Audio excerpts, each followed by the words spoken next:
Good afternoon, everyone. Thank you for joining us here on KREM 2 News First at 4. I'm Whitney Ward. Tonight, 5 days after the attack on 4 college students near the University of Idaho campus. Just into our newsroom here shortly, we are learning new details from the Latah County Coroner's Office. However, we still have many remaining questions. Now, tonight we have team coverage of this breaking news. Amanda Rowley live at the house on King Road where those bodies were found with new details on this murder investigation. Janelle Finch is also in Moscow tonight with how the community is reacting. First, though, we turn to Mark Hanrahan, who is joining us here in the KREM 2 studio with what we've learned from the coroner's office this afternoon. Mark? Yeah, good afternoon to you, Whitney. In the last hour, we received the cause and manner of death for all 4 murder victims. So take a look at this new information right here. The cause of death for Ethan, Kaylee, Xana, Madison, it's all listed as murder by stabbing. All were pronounced dead at noon on Sunday. Moscow police did say yesterday that all victims had been stabbed. The autopsy report confirms this, and it's now a murder investigation. What we still don't know, based on this report, is what time the victims were found. We don't know where in the home they were stabbed, where they were in the house, or if any of them fought back. We don't know who called 911. We don't know if one victim seemed to be more of a target than the others. These are all questions we have continued to ask Moscow police. Police officers have said they are keeping many of the details private right now to make sure they don't compromise their investigation, but we will continue to ask questions and bring you the very latest information just as soon as we get that. Whitney?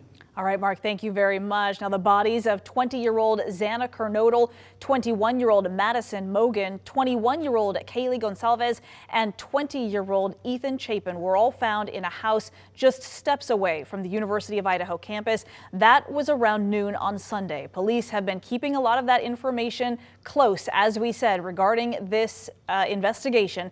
At a press conference just yesterday, the Moscow police chief laid out what they are willing to share with the public.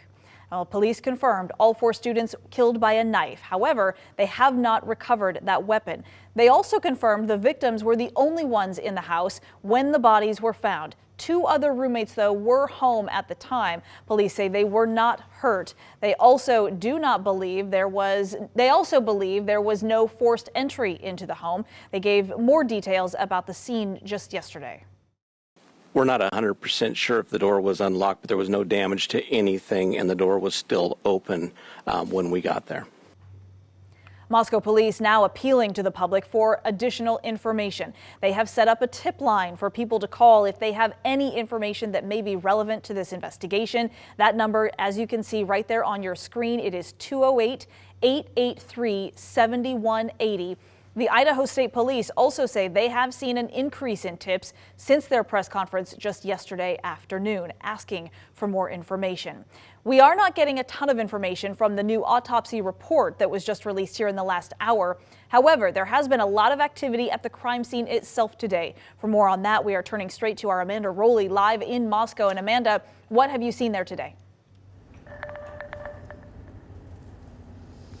Well, Whitney, at this hour, this crime scene still remains active, and it's Idaho State Police forensics team that are on site here. I've seen several people coming and going inside and out of the house, carrying boxes, wearing gloves. At one point, I believe I even saw a couple flashes believed to be from a camera coming from the windows inside the house.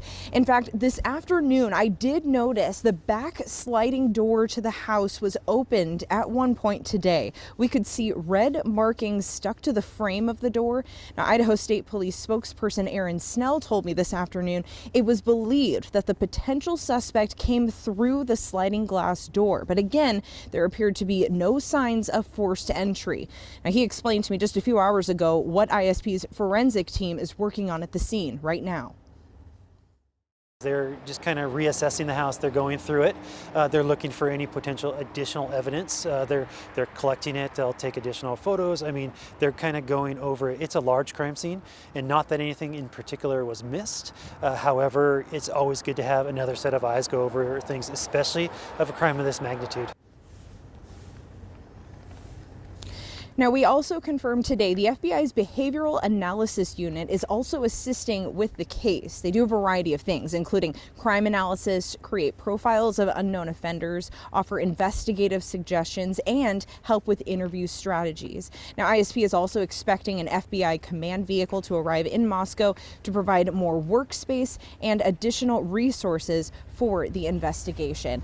Now, at this time, ISP says the roommates who were at the home during the attack but were not injured are in fact cooperating with investigators, and right now they are not considered suspects or persons of interest, but ISP says they have not ruled anyone out. Tonight, Snell is insisting that no one has been cleared from this investigation.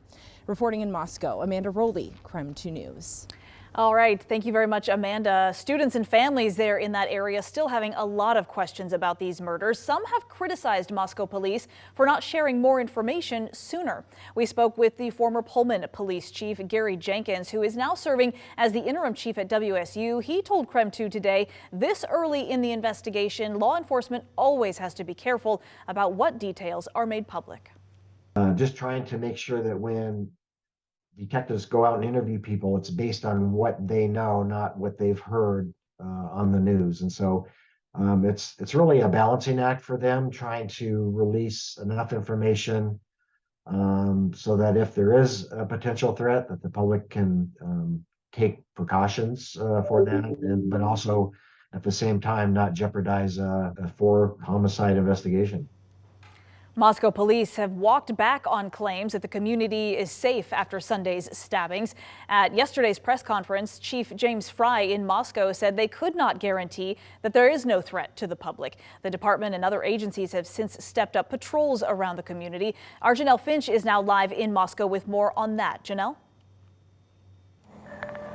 The people I spoke to today here in Moscow say they commend the Moscow police for bringing in added resources, the Idaho State Police and FBI, to figure out who could have committed these crimes against these students.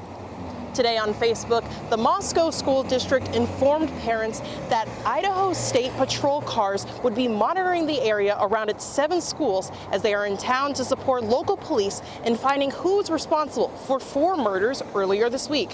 One Moscow School District mom says she's thankful Moscow PD are calling on the necessary agencies to help figure out what exactly happened on Sunday and protect the community.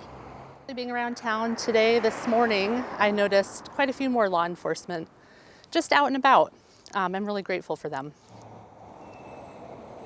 In a press conference yesterday, we learned from the Moscow Police Chief, James Fry, that the department has called on 25+ investigators, the Idaho State Police and FBI, to assist in solving this case.